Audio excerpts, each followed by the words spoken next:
I became an international smuggler. How I worked my way through the federal prison system in the United States, coming from a small town in central Queensland, and made my way back. Look, it's a road to redemption. It's how you don't understand the true price that you will pay for any actions that you do today. You'll definitely pay the price later. They always say that whatever you do, you're about 18 months behind where you'll actually be. So, here we go. So, I'm going to be processed upstairs, and I don't know who's watched those movies, but you always think of Big Bubba in the cell. I got into my cell at about 2:30 a.m. in the morning, and unfortunately, I was on the top bunk, which is understandable. I'm new, and you'll understand that as I work my way through the story when it comes to the hierarchy of where you sit. So they cracked the door open, and if I can say, the bloke on the bottom bunk was absolutely massive. It looked like Shaquille O'Neal. I was shacking up with him, the Shaq himself. I just sort of walked in and tried to apologise, like, I'm so sorry. Because I cracked the door open, flicked the light on. This big bloke rolled over, and I just went, and then I just hear that clunk behind me. Because in the federal system, it's solid doors. So there was no introductory. I just apologised to shit for turning the light on. Although it wasn't me that turned the light on, it was the arsehole that put me in there. And quickly turned it off and scurried my way up to the top bunk and somehow unfolded shit and just laid down. And I mostly only laid down there for, I would say, 2 hours. Did I get any sleep? No. You know, I also was trying to, think about the old girl. I had that also on my mind. But I was in some serious trouble.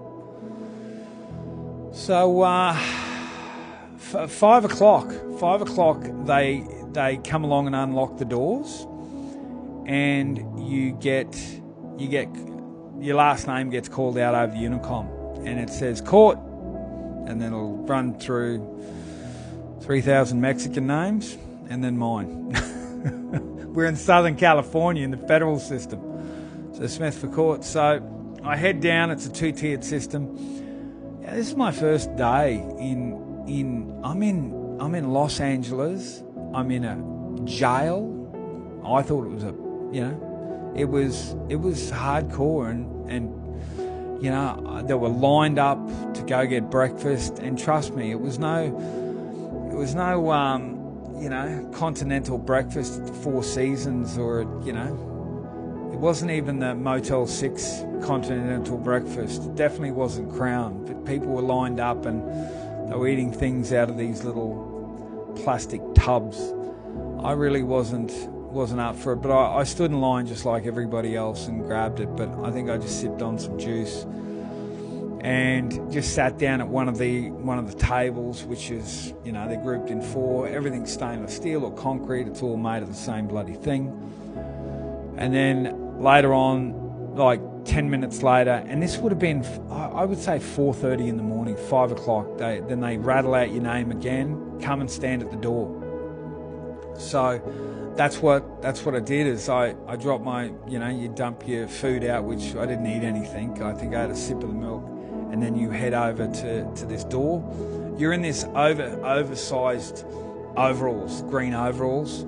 You're all sort of standing there. It's so early in the morning. I've been awake for 36 hours. And we go. And we're all piled into the elevator, face the back wall, go downstairs. And the next thing they say is, everyone strip off to nothing. Well, here we go. I knew I should have joined that football team, because now I'm getting undressed in front of 20 blokes. Awesome. Well, let me just say, I learned over the next little while that if we're going to do an undressing, that I don't want to stand next to the brothers. I'll just put it like that. So I'll stand up the other end. But we're all butt naked, standing there, just Now it's a party. We're all standing there completely naked, waiting to get dressed out to go to court. That's what I didn't understand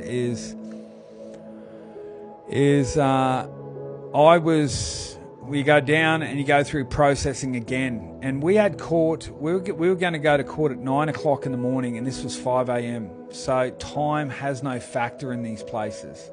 They will spend hours and hours and hours doing, and they'll sit you in the cell for 13, 14 hours. Makes no difference to them. So we had court at sometime that day, and they dressed me out in the same clothes I came in with. It makes a bit of a difference in the story coming up. So I got back into my clothes that I was just on a Qantas flight with, which actually each time you get dressed back in those clothes, you sort of go, you start to feel a bit normal again, and you're like, what the hell? Where am I? So I got dressed in those clothes, and at the FTC, much like most of some of the federal facilities, the court was in an underground tunnel that you didn't have to get in a bus or go anywhere. We basically went straight from the jail. I believe we walked in under an underground corridor and then popped up in some holding cells. And that's where the court was. I mostly had court around 12 o'clock that day. I met with a lawyer, just a court-appointed lawyer, and he explained that they wanted to extradite me to Washington State, that don't fight the extradition. Just say, yes, I approve the extradition. That's all you had to do today. So I said, okay, no worries at all. So I asked him to make a phone call to a couple of people to let them know where I was. So I phoned my best mate up in Canada and let him know where I was, and phoned my girlfriend. Walked under there, went to court, said I walked into court. It was a very small courtroom. The two detectives were in the back. And I just, when they read everything out, they said, at that point I had 36 counts, and I was, they wanted to extradite me to Washington State. I said, yes, I approve. Like, I wasn't going to fight the extradition, and it was all over in about 2 minutes, and they were cool with that. And I just remember sort of sitting there looking back at those two detectives, and they smiled at me and winked and then walked off. And I thought, touche, boys, touche. So from that point, I was taken back and put in a holding cell. And I was put in a holding cell with a couple of blokes that were in the Bloods, and they were gangbangers from LA, and we talked for a couple of hours just because it was just me and those two blokes, and they just sort of let me know what was going on. Or when you get into that world, everyone's a jailhouse lawyer. I didn't understand where I was going, so they just said, keep it cool, brother, and wanted to ask me. They were very, very cool. They wanted to ask me a lot about Australia and so forth. This seems like this is going over days, but it was days in your head. You were in Alice in Wonderland. It was a different goddamn world. So that's what happened. And I was in normal clothes, they were in normal clothes, and next thing, it would have been 4, maybe 5 o'clock in the afternoon when we were called and ushered out. It was about 5 o'clock. So it was you got to think, I'd been awake for days at this point now, and we were ushered out, and you can just hear all the chains, and the chains are, the ankle chains, belly chains, and handcuffs. They just drag them out, and we were going to be all chained up together and put on a bus. So stay tuned for the next one.